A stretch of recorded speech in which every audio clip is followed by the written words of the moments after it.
bouteille présidentielle. Et là, c'est le Dalin Yallo de l'UFDG, le professeur Alpha Condé du RPG. Les militants sont invités à observer la discipline et le code de bonne conduite des partis politiques. C'est l'unité, la paix et le développement qui doivent préoccuper chaque Guinéen durant cette campagne électorale. Le Premier ministre chef du gouvernement poursuit sa tournée à l'intérieur du pays. À Kankan, Jean-Marie Doré a rendu une visite de courtoisie aux autorités religieuses et à la notabilité. M. Doré a également visité le chantier de la voirie urbaine de Kankan avant de se rendre au village natal du général Sekouba Konaté, président de la transition. Suivez ce reportage de Fodi Bangali Fofana.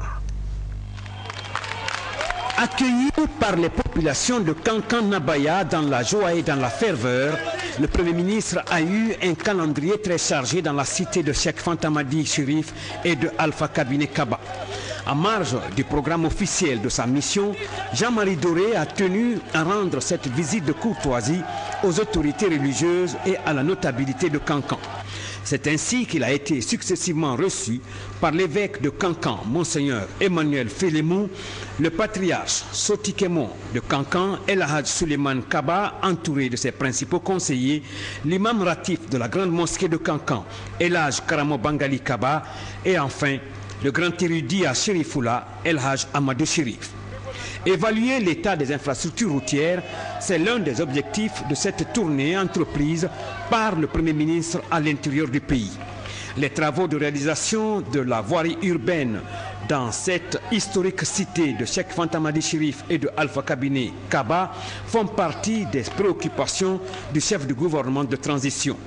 C'est une ville de Kankan-Nabaya totalement en chantier qui a reçu la présente visite de Jean-Marie Doré. Suite à de nombreuses sollicitudes et grâce à la volonté politique du gouvernement, Kankan a bénéficié de 33 km de route à bitumée dans sa voirie. Financée sur fonds propres de l'État guinéen, c'est la guinéenne de terrassement qui assure l'exécution des travaux. C'est le 28 juillet 2009 que les travaux de réalisation ont démarré. À ce jour, 12 km de route sont bitumés et 10 autres sont prêts à recevoir le bitume juste après les grandes pluies. Mais le triste constat est que ce quartier d'Alako est souvent le théâtre d'inondations chaque fois que les grandes pluies tombent sur Kankan. Riverain du grand fleuve Milo, c'est aussi le quartier déversoir de toutes les eaux de pluie drainées par ce grand canal qui traverse la ville. Un canal qui se trouve bouché aujourd'hui ici à la sortie finale sur le fait d'ensablement poussé du fleuve et qui mérite aujourd'hui un curage, a fait remarquer le PDG de l'entreprise Guiter. En tout cas, les moyens humains et mécaniques mis en place par Guiter indiquent que le délai contractuel d'exécution des travaux sera respecté. C'est du moins cette assurance que le PDG de l'entreprise a donnée en recevant la présente visite du Premier ministre Jean-Marie Doré. Ces travaux seront réalisés dans les conditions les meilleures et dans le délai, vu les moyens humains et matériels que nous disposons aujourd'hui à Kankan. Toutefois, le patron de Guiter n'a pas manqué de porter à la connaissance du Premier ministre la souffrance qu'enregistrent souvent les demandes de paiement de ces factures au niveau des finances. C'est après cette visite d'une partie de la voirie urbaine de Kankan et la base de l'entreprise Guiter que l'hôte de marque a repris la route pour Sana, le village des grands-parents du président par intérim de la République, le général d'Almé Sekouba Konaté. Pour marquer son attachement au village de ses ancêtres, le général président a décidé de la reconstruction de cette route qui mène à Sana. Situé sur la nationale Kankan-Kérouané, ce village est à 32 km de Kankan. C'est ça la tradition des États. C'est comme ça que fonctionnent les États. Konaté est chef de l'État guinéen. C'est comme si c'est Sana qui est la capitale de la Guinée. Que ça plaise à quelqu'un ou pas, Sana est devenue donc une ville d'histoire. C'est après cette escale dans le village du général Sekouba Konaté que la forte délégation conduite par le Premier ministre Jean-Marie Doré a repris la route pour Kérouané, Beila et Zérékouré avec la bénédiction des sages de Sana qui l'accompagnent.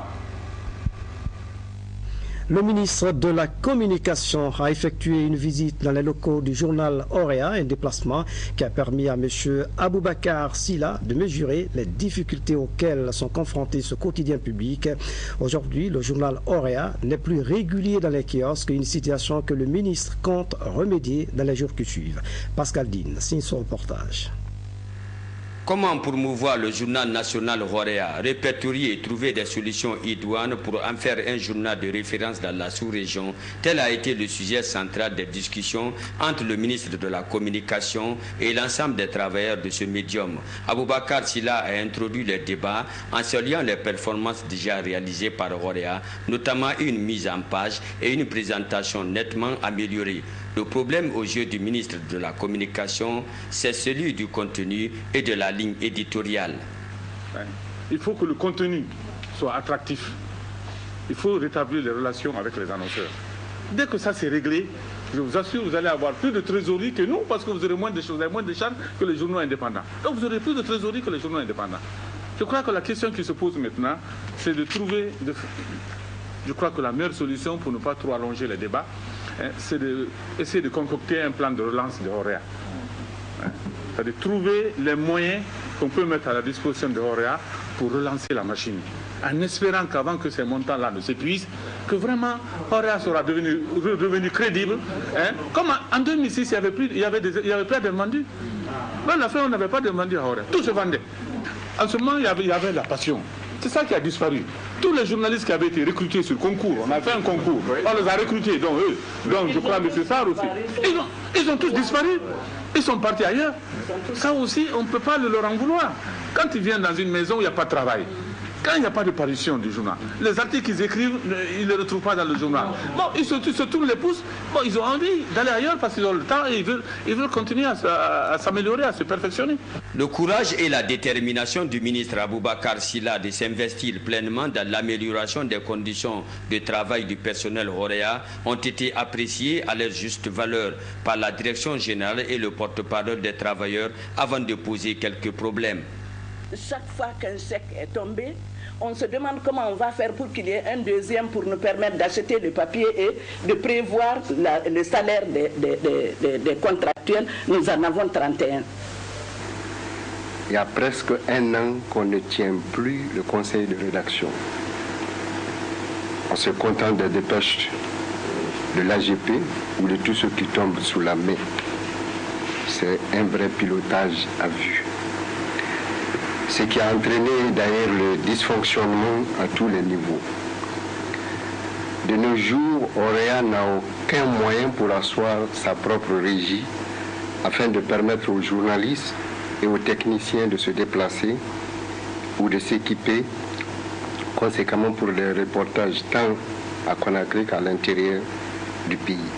Les débats instaurés avec le ministre ont permis au personnel de Auréa d'appréhender les enjeux du moment, à savoir l'amélioration du marketing, l'animation de la rédaction et surtout un meilleur traitement de l'information. Désormais, le créneau d'Auréa, c'est l'ouverture dans la liberté d'informer, c'est l'indépendance dans la responsabilité du journaliste. La réunion s'est terminée sur la mise en place d'une commission chargée de traduire dans les réalités les décisions issues de cette rencontre avec le ministre. En déplacement toujours, le ministre de la microfinance, de l'emploi des jeunes et de la promotion féminine rentre d'une tournée à l'intérieur du pays. Aya Mariama Beavogui est allé prendre contact avec les groupements féminins et les institutions de la microfinance qui évoluent dans le pays profond. La démarche de Madame le ministre vise à renforcer le partenariat entre son département et les institutions financières. La première partie du compte-rendu de notre envoyé spécial, Tierno Ousmane Diallo. Selon les spécialistes, la microfinance est peu développée en Guinée. Seulement 12 institutions de microfinance y sont officiellement reconnues avec un taux de pénétration estimé à 5%.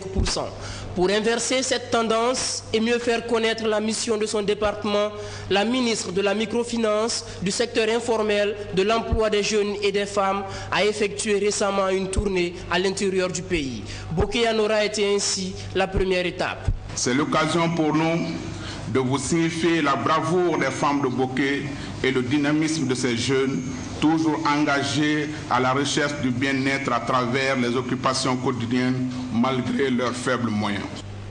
Des rencontres avec les acteurs de la microfinance et particulièrement les groupements féminins ont marqué cette tournée dans le Kakandé.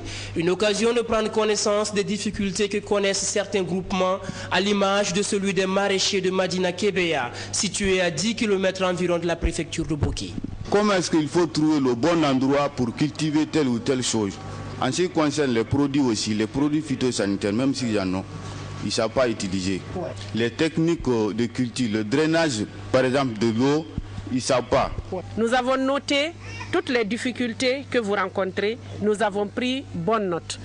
Au sein du gouvernement, nous ne manquerons pas de réagir, mais déjà, en attendant, je demande aux autorités régionales et préfectorales de Boké ici d'être notre porte-parole auprès des services techniques du ministère de l'Agriculture pour voir dans quelle mesure, avec l'appui du département bien sûr, ils peuvent venir en aide et surtout répondre aux difficultés d'abord que rencontrent ces femmes. La microfinance est donc perçue comme étant un instrument d'émancipation permettant d'offrir aux pauvres des crédits à faible montant pour les aider à développer leur petite entreprise. Mais l'acquisition de ces crédits nécessiterait entre autres une certaine organisation sociale. Nous ne pouvons vous aider que si vous vous mettez en groupement. Vous devez vous regrouper pour travailler. Parce qu'à partir des groupements, vous pouvez avoir accès plus facilement au crédit. Vous pouvez avoir accès plus facilement aux formations. C'est en cela que la microfinance devient une finance de proximité à la disposition des pauvres n'ayant pas accès aux banques. Ici, dans la région de Boké, la visite du port de pêche de Kamsar, suivie de la traditionnelle remise de dons symboliques, a mis un terme à cette étape. Les régions de Kindia et de Farana constituent les prochaines étapes de la tournée. À Conakry, impliquer les gendarmes et policiers dans le renforcement de la démocratie et des droits de l'homme, c'est la toile de fond d'une session de formation qui se tient à la compagnie mobile d'intervention de Cameroun. Cette rencontre est organisée par le ministère de la Sécurité avec l'appui du PNUD. Le point avec capitaine Mourikaba. C'est la salle polyvalente de la compagnie mobile d'intervention et de sécurité de Cameroun qui sert de cadre à cette formation. Une formation axée sur la déontologie et les libertés publiques. Pendant 5 jours, ces agents de force de l'ordre vont se familiariser avec des techniques de bonne conduite à adopter dans un état de droit dont ils ont la charge de défendre à tout prix. Toute chose qui constitue un gage certain d'une démocratie réelle. L'objectif de cette formation est d'amener ces agents à comprendre la nécessité de s'approprier, entre autres, en amorçant les phases ultimes de la démocratie véritable dans notre pays et surtout en prélude des prochaines élections présidentielles qui vont consacrer la mise en place des organes constitutionnels, les déviances doivent être formellement proscrites de la part des forces de défense et de sécurité.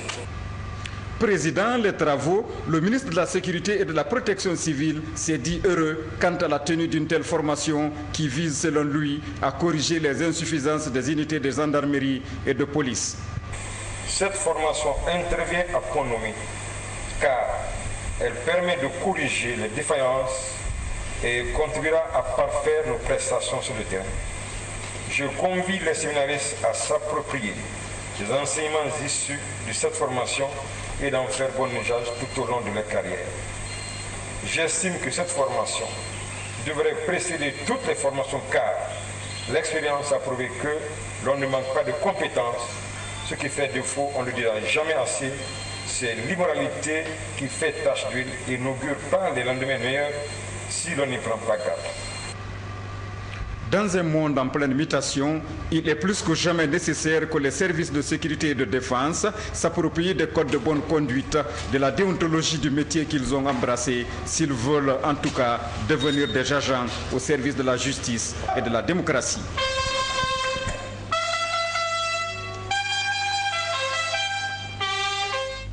Comment renforcer les droits de l'homme et la protection des femmes et des enfants? La question a été débattue dans la commune urbaine de l'Abbé. C'est à la faveur d'un séminaire organisé par le ministère en charge de la solidarité nationale avec l'appui du système des Nations Unies. Le débat a été axé sur la résolution 1325 du Conseil de sécurité des